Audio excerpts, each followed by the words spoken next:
Om Swastiastu, Bapak dosen, dan teman-teman semua. Pada pagi hari ini, kami dari kelompok 4 akan membahas mengenai materi jenis-jenis layanan bimbingan SD. Adapun ruang lingkup pembahasan yaitu pengertian layanan bimbingan dan konseling, jenis-jenis layanan bimbingan SD yaitu yang pertama, layanan orientasi. Yang kedua, layanan informasi. Yang ketiga, layanan pembelajaran. Yang keempat, layanan penempatan dan pembelajaran. Yang kelima, layanan penguasaan konten. Yang keenam, layanan konseling perorangan. Yang ketujuh, layanan bimbingan kelompok. Yang kedelapan, layanan konseling kelompok. Yang kesembilan, layanan mediasi.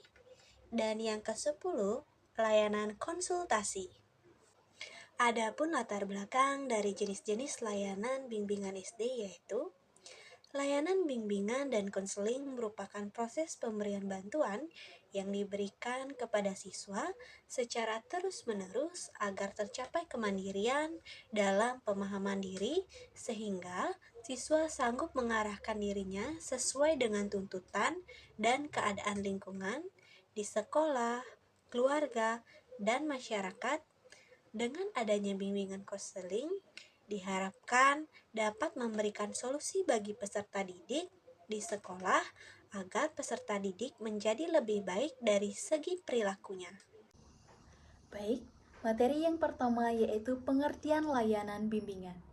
Layanan bimbingan dan konseling merupakan proses pemberian bantuan kepada peserta didik secara terus-menerus agar tercapainya kemandirian dalam pemahaman diri sehingga siswa sanggup mengarahkan dirinya sesuai dengan tuntunan dan keadaan lingkungan sekolah, lingkungan keluarga, dan lingkungan masyarakat.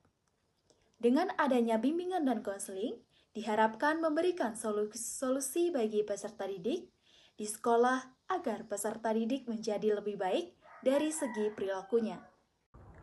Nah, layanan bimbingan dan konseling merupakan bagian integral dari pendidikan di Indonesia dalam upaya membantu siswa agar mencapai perkembangan yang optimal sesuai dengan potensinya. Oleh karena itu, antara personil sekolah, yaitu kepala sekolah, guru, dan konselor. Baik, materi yang selanjutnya yaitu jenis-jenis layanan bimbingan konseling, yaitu yang pertama, layanan orientasi. Layanan orientasi adalah layanan yang memungkinkan peserta didik memahami lingkungan baru, terutama lingkungan sekolah serta objek-objek yang dipelajari. Untuk mempermudah dan memperlancar berperannya peserta didik di lingkungan yang baru, sekurang-kurangnya diberikan 2 kali dalam 1 tahun pada setiap awal semester. Menurut Prayito 2004, orientasi ini berarti tatapan ke depan, ke arah dan tentang sesuatu yang baru. Berdasarkan arti ini, layanan orientasi bisa bermakna suatu layanan terhadap siswa, baik di sekolah maupun di madrasah, yang berkenaan dengan tatapan ke depan, ke arah dan tentang sesuatu yang baru. Layanan ini akan mengantarkan individu memasuki suasana ataupun objek baru, agar ia dapat mengambil manfaat berkenaan dengan situasi. Baik, adapun tujuan layanan orientasi, yaitu layanan ini adalah agar peserta didik dapat beradaptasi dan menyesuaikan diri dengan lingkungan baru secara tepat dan memadai yang berfungsi untuk mencegah dan pemahaman. Layanan ini biasanya diberikan saat masa orientasi. Layanan ini berhubungan dengan layanan informasi secara lebih khusus. Tujuan layanan orientasi berkenaan dengan fungsi tertentu, pelayanan bimbingan dan konseling. Dilihat dari fungsi pemahaman, layanan orientasi bertujuan untuk membantu individu agar memiliki pemahaman tentang berbagai hal yang penting dari suasana yang baru saat dijumpainya. Dilihat dari fungsi pencegahan, layanan orientasi bertujuan untuk membantu individu agar terhindar dari hal-hal negatif yang dapat timbul apabila individu tidak memahami situasi atau lingkungan yang baru. Dilihat dari fungsi pengembangan, apabila individu mampu menyesuaikan diri secara baik dan mampu memanfaatkan secara konstruktif sumber-sumber yang ada pada situasi yang baru, maka individu dapat mengembangkan dan memelihara potensi dirinya. Selanjutnya, isi layanan orientasi. Isi layanan orientasi adalah berbagai hal berkenaan dengan suasana baru, lingkungan dan objek-objek yang baru bagi individu. Hal-hal tersebut melingkupi bidang-bidang. Yang pertama, pengembangan pribadi. Yang kedua, pengembangan hubungan sosial. Yang ketiga, pengembangan kegiatan belajar. Yang keempat, pengembangan karir. Yang kelima, pengembangan kehidupan berkeluarga. Dan yang terakhir, pengembangan kehidupan beragama. Selanjutnya, pelaksanaan orientasi. Adapun pelaksanaan orientasi yang dilakukan dengan cara yang pertama, perencanaan, yang kedua, pelaksanaan, yang ketiga, evaluasi, yang keempat, analisis hasil evaluasi, yang kelima, tindak lanjut, dan yang terakhir, laporan. Baik, layanan yang kedua yaitu layanan informasi. Layanan informasi adalah layanan yang memungkinkan peserta didik menerima dan memahami berbagai informasi yang ada, seperti informasi belajar, pergaulan, karir, pendidikan lanjut. Menurut Winkel 1991, layanan informasi merupakan suatu layanan yang berupa memenuhi kekurangan individu akan informasi yang mereka perlukan. Layanan informasi juga bermakna usaha-usaha untuk membekali siswa dengan pengetahuan serta pemahaman tentang lingkungan hidupnya dan tentang proses perkembangan anak muda. Adapun isi layanan informasi, yaitu yang pertama, informasi tentang perkembangan diri, yang kedua, informasi tentang hubungan antar pribadi, sosial, nilai-nilai, dan moral.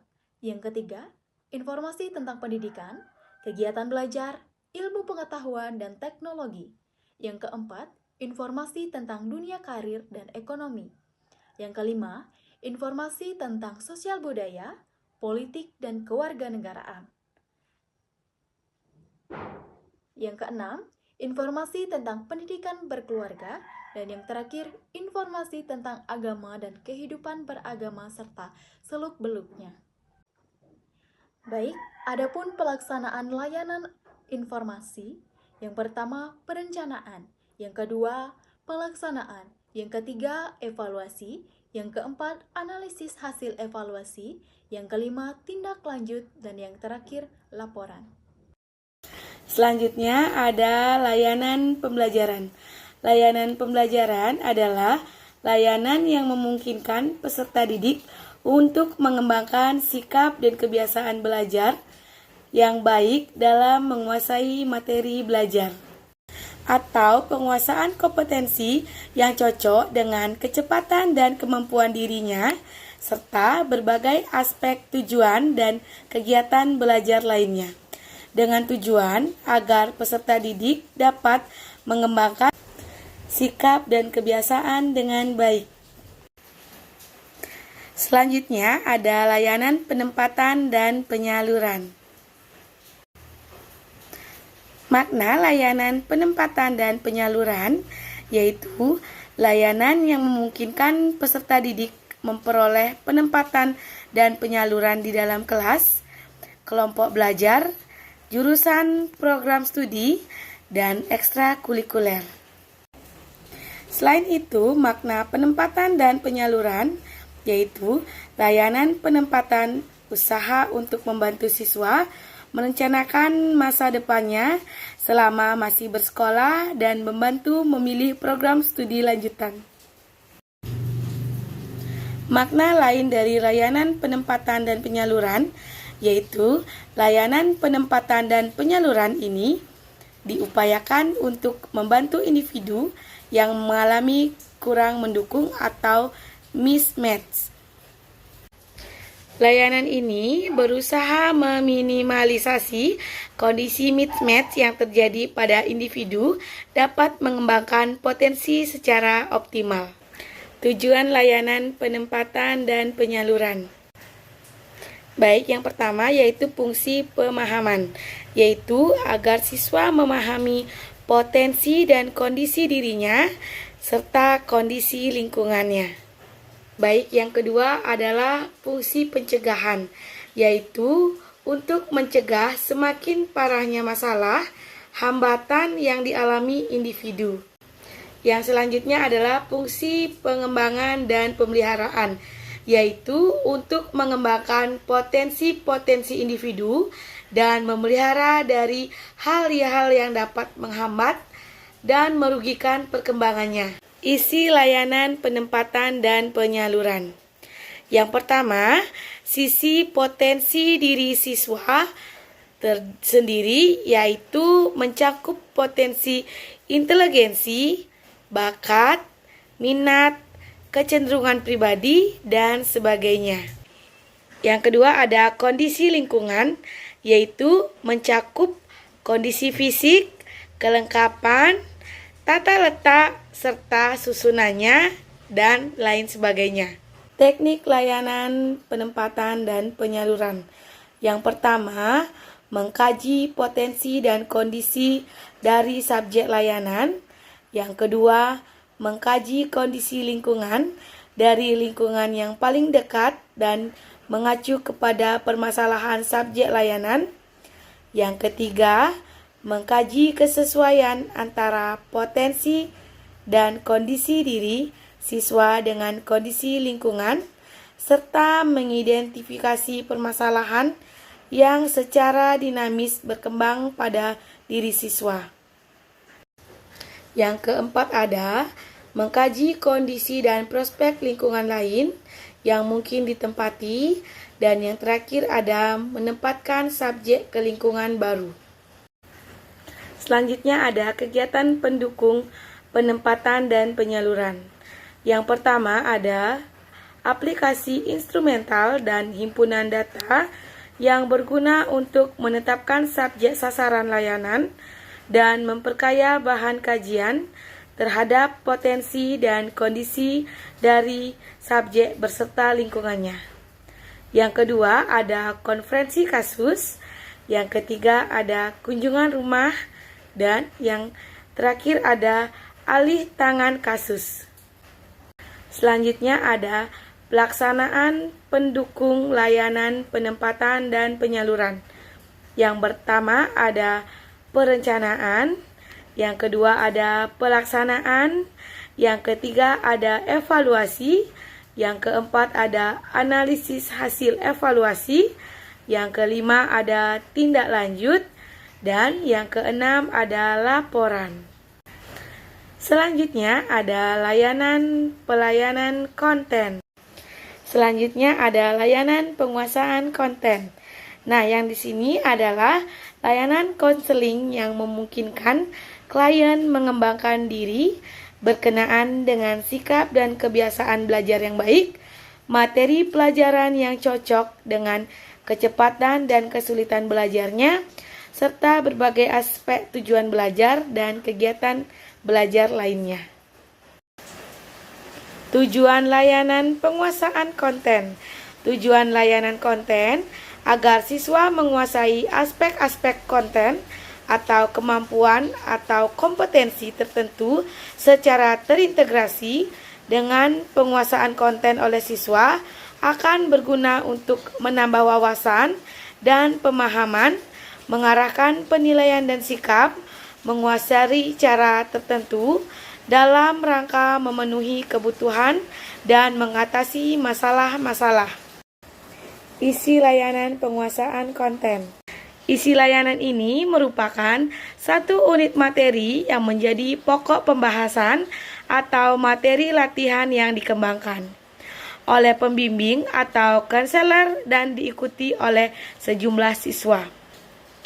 Isi layanan penguasaan konten dapat mencakup pengembangan kehidupan pribadi, pengembangan kemampuan hubungan sosial, pengembangan kegiatan belajar, pengembangan dan perencanaan karir, dan terakhir, pengembangan kehidupan berkeluarga. Teknik layanan penguasaan konten yaitu layanan penguasaan konten umumnya diselenggarakan secara langsung atau bersifat direktif dan tatap muka melalui format klasikal. Kelompok atau individual konselor secara efektif menyajikan bahan, memberi contoh, memotivasi, mendorong, menggerakkan siswa untuk berpartisipasi secara aktif, mengikuti materi dan kegiatan layanan. Selanjutnya ada kegiatan pendukung layanan penguasaan konten.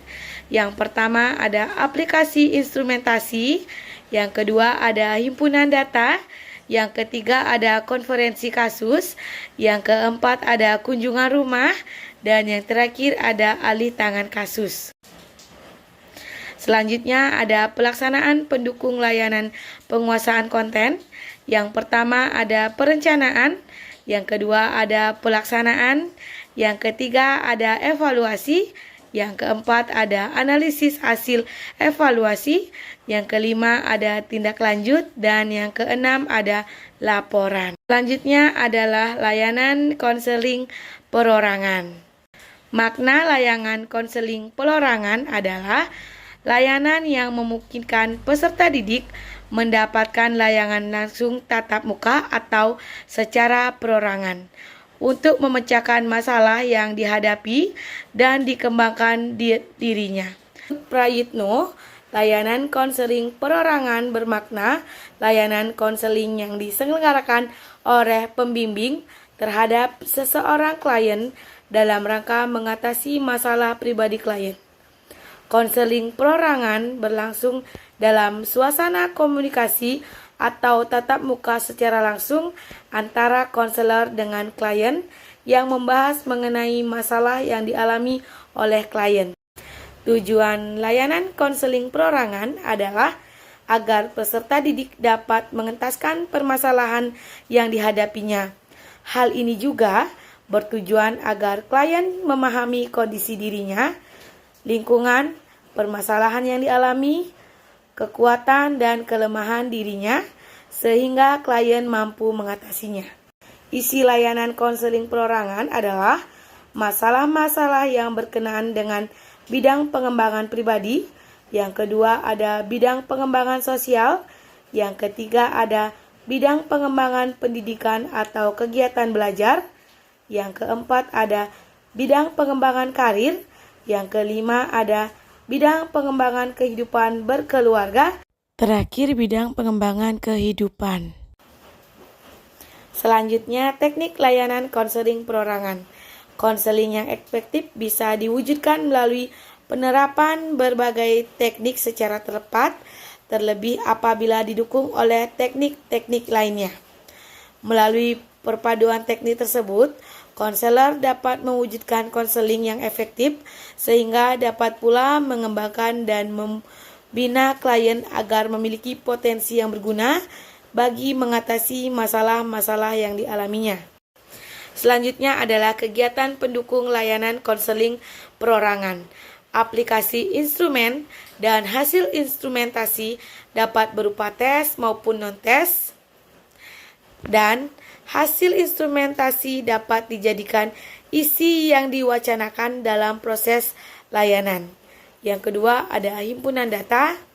Yang ketiga ada konferensi kasus, memperoleh data tambahan tentang klien, dan untuk memperoleh dukungan serta kerjasama dari berbagai pihak untuk mengatasi masalah.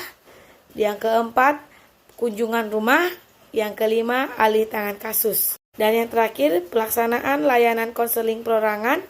Yang pertama ada perencanaan, yang kedua ada pelaksanaan, yang ketiga ada evaluasi jangka pendek, yang keempat ada menganalisis hasil evaluasi, yang kelima ada tindak lanjut, dan yang keenam ada laporan.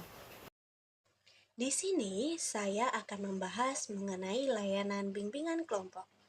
Layanan bimbingan kelompok merupakan suatu cara memberikan bantuan atau bimbingan kepada individu atau siswa melalui kegiatan kelompok. Dalam layanan bimbingan kelompok, aktivitas dan dinamika kelompok harus diwujudkan untuk membahas berbagai hal yang berguna bagi pengembangan atau pemecahan masalah individu atau siswa yang menjadi peserta layanan. Dalam layanan bimbingan kelompok harus dipimpin oleh pemimpin kelompok. Pemimpin kelompok adalah konselor yang terlatih dan berwenang menyelenggarakan praktik pelayanan bimbingan dan konseling. Tugas utama pemimpin kelompok adalah pertama, membentuk kelompok sehingga terpenuhi syarat-syarat kelompok yang mampu secara aktif mengembangkan dinamika kelompok. Kedua, memimpin kelompok yang bernuansa layanan konseling melalui bahasa konseling untuk mencapai tujuan-tujuan konseling. Ketiga, melakukan penstrukturan, yaitu membahas bersama anggota kelompok tentang apa, mengapa, dan bagaimana layanan konseling kelompok dilaksanakan. Keempat, melakukan pentahapan kegiatan di atas. Pembimbing atau konselor dituntut untuk pertama, mampu membentuk kelompok dan mengarahkannya. Kedua, mempunyai wawasan yang luas dan tajam. Ketiga, memiliki kemampuan berinteraksi antara personal. Selanjutnya, layanan konseling kelompok. Layanan konseling kelompok adalah layanan yang memungkinkan peserta didik atau masing anggota kelompok memperoleh kesempatan untuk pembahasan dan pengentasan permasalahan pribadi melalui dinamika kelompok. Dengan tujuan agar peserta didik memperoleh kesempatan untuk pembahasan dan pengentasan permasalahan pribadi melalui dinamika kelompok. Layanan ini berfungsi untuk pengentasan dan advokasi. Konseling kelompok bersifat pencegahan dan pula bersifat penyembuhan. Ada layanan mediasi.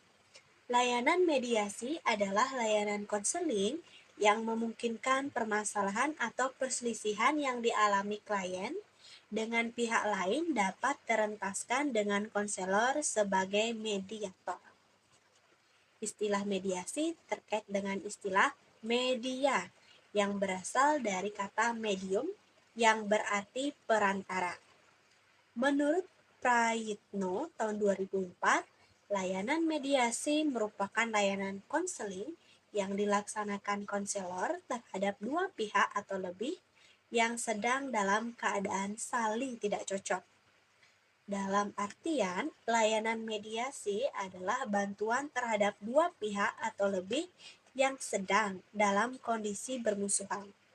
Berbeda dengan layanan yang lain, terutama layanan konseling perorangan, dalam layanan mediasi konselor menghadapi klien atau siswa yang terdiri atas dua pihak atau lebih, dua orang atau lebih, dua kelompok atau lebih. Tujuan dari layanan mediasi ialah agar tercapainya kondisi hubungan yang positif dan kondusif di antara para klien atau pihak-pihak yang bertikai atau bermusuhan. Selain itu, agar terjadi perubahan atas kondisi awal yang negatif atau bertikai menjadi kondisi baru atau kondusif dan bersahabat dalam hubungan antara kedua belah pihak yang bermasalah. Isi atau masalah yang dibahas dalam layanan mediasi ini adalah layanan yang berhubungan dengan masalah yang terjadi antar siswa yang sedang bertikai. Masalah yang dibahas ini bukan masalah yang bersifat kriminal yang menjadi urusan polisi. Teknik layanan mediasi ini ada dua teknik.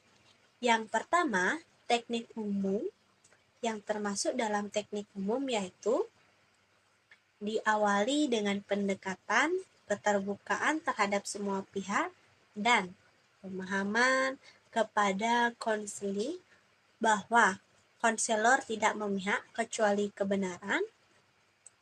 Penstrukturan yaitu mencari tahu apa, mengapa, bagaimana. Ajakan untuk berbicara permasalahan yang terjadi. Yang kedua, teknik ini bertujuan untuk mengubah tingkah laku peserta layanan atau pihak yang berselisih. Yang terakhir adalah layanan konsultasi. Layanan konsultasi merupakan layanan konseling yang dilaksanakan oleh konselor atau pembimbing terhadap seorang pelanggan atau konsulti yang memungkinkannya kondisi permasalahan pihak ketiga. Dalam layanan konsultasi ada 3 pihak yang tidak dapat dipisahkan, yaitu konselor, konsulti, dan pihak ketiga. Konselor merupakan tenaga ahli konseling atau tenaga profesional yang memiliki kewenangan melakukan pelayanan konseling sesuai dengan bidang tugasnya. Konsulti adalah individu yang meminta bantuan kepada konselor agar dirinya mampu menangani kondisi atau masalah yang dialami pihak ketiga yang setidak-tidaknya sebagian menjadi tanggung jawabnya.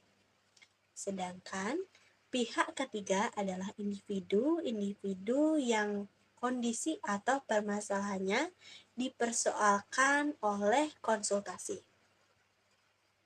Secara umum, layanan konsultasi ini bertujuan agar siswa mampu menangani suatu permasalahan yang dialami oleh pihak ketiga, sehingga permasalahan yang dialami pihak ketiga menjadi tanggung jawab dirinya.